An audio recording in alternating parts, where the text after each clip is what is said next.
My name is Dylan. I am a pastor at a Methodist church in Manchester, and I heard that all of you folks were spending 40 days reading through the Bible. And along the way, you're getting the chance to hear from some different folks about what the Bible means to them. And I am so honored to have been invited to share what the Bible means to me. I haven't always been a pastor. I was younger once at one point in my life, and as you might suspect from the bookshelves behind me, I love to read. I have always loved to read in my life, and in fact, when I was in school, you could sometimes find me in between classes walking down the hallway while reading a book. This is not an activity I recommend. It rather cuts off the opportunity to have conversation with your friends. It also highly increases the probability that you're going to run into something because you're engrossed in your reading. But that's just the sort of reader that I was. I loved books, loved to pick them up and devour them and then move on to the next book.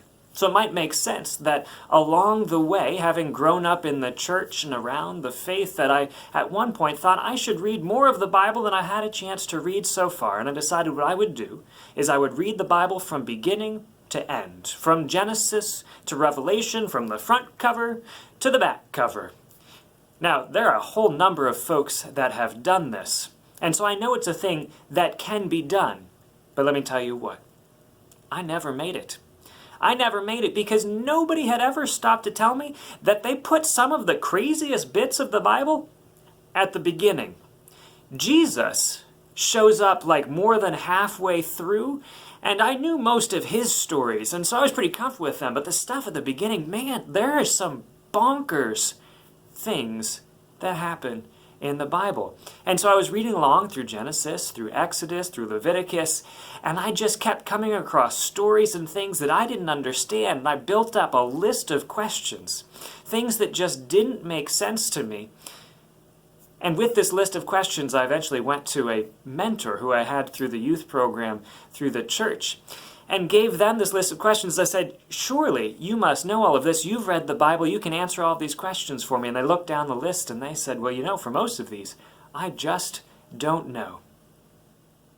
And this was a puzzling thing for me for a while, but it opened up an exciting possibility that this mentor and I got the chance to read some of the scriptures together, got the chance to grapple with these stories that didn't make sense, to see what we might understand from them. And I came to see that while I had read so voraciously through a number of books, one book and then another, putting one down to read the next one, that the Bible isn't a book that you can handle in just that way. You can read it once, but to think that you've understood all of it is to miss all of the deeper depths of what can be understood. And all of those puzzling things, all of those confusing moments are possibilities for God to say something new the next time we come back and we unravel it just a little bit more. There are some crazy stories in the Bible.